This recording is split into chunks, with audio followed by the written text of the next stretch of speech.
This robot from London paints human-like portraits with the help of her artificial intelligence technology-filled arms. An AI robot can produce a painting, and it can sell that painting for over $1 million. That's the current state of the world we are living in, while I have not successfully sold a single one of my paintings.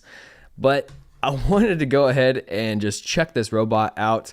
We're going to be reacting to it, and I think it's going to create some great discussion as far as what this means for artists, whether or not this robot really is producing art, like our definition of art.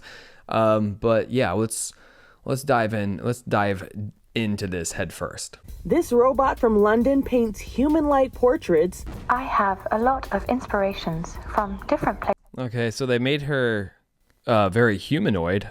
she's got hair, she got eyes. I'm deeply inspired by the visual arts, also literature. She says that she's deeply inspired by visual arts and literature. Can a robot be inspired? Like, can AI feel inspiration? That to me is a human feeling. And I know that AI technology is at the point now where it can basically like make its own decisions, right? I'm not an expert at all. I'm not an expert, but inspiration though is different than making a decision. Right? Inspiration to me feels uniquely human. The camera lenses in her eyes take photos of the subject. It takes 45 minutes to an hour and 15 minutes to finish a portrait. Okay, so it seems like to me that she's doing like, in a sense, stipple art, just like dotting it, you know, and it looks like she's using some kind of water-based, maybe acrylic art. The results are pretty legit.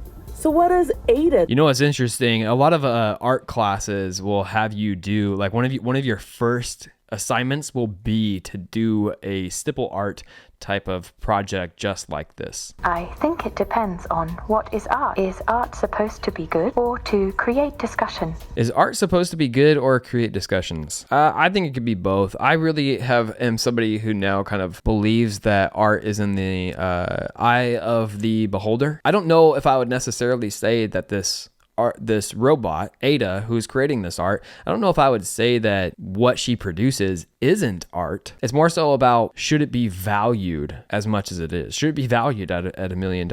In 2019, her artwork made over $1 million. In 2019, her artwork made over $1 million.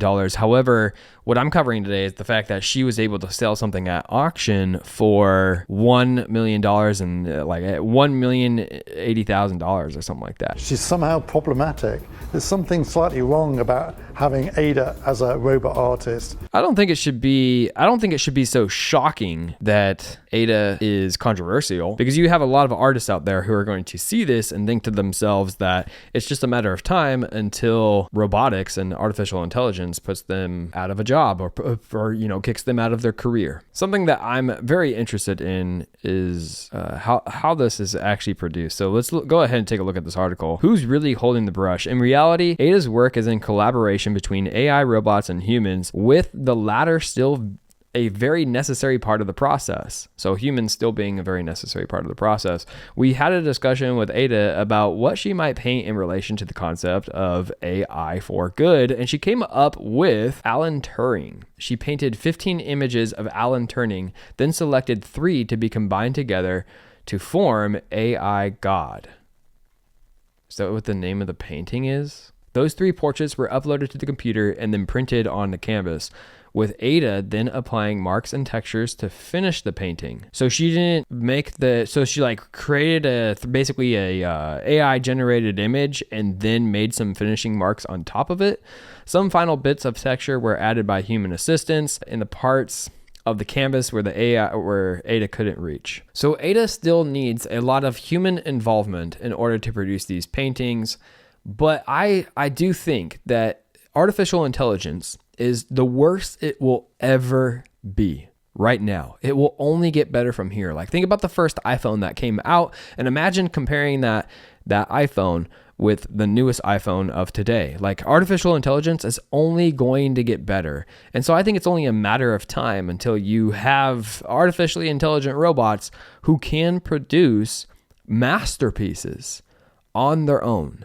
I remember being in high school and in an art class, and one of my good friends was way better at painting than I was. And it was something that kind of made me want to give up. I saw where she was at and I saw where I was at, and it just made me want to give up. And while I don't condone that thought process, the thought process that if somebody is better than you, you should give up, I do think it's going to be happening to a lot of, especially like young artists who are, who have a dream of making it. They see what a AI robot can produce, and then they're going to think to themselves that they should no longer do it. But it brings me to this question of why do we create art? It's something that I continuously have to remind myself. While AI technologies might be able to rob you of money, they can never rob you of the intrinsic value that you get from a creative practice. Ada might be able to sell art for over $1 million, and I can't sell art for even $1, but she cannot take away the experience, the feeling that I had, the feeling of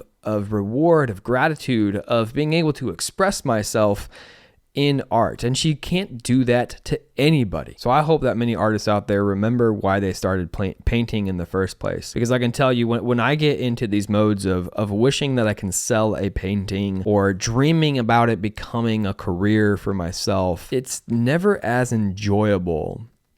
It's never as satisfying as just sitting down and relaxing with some paint, with figuring out a puzzle, like taking something on a blank canvas and filling it with something new. Like that is a feeling that no robot is ever going to be able to take away from me. And I think that these career artists, they're in a little bit of a different spot. I understand, like that's how they make their living. And I can imagine somebody who has been a career artist for over a decade and has never sold a painting for more than $2,000.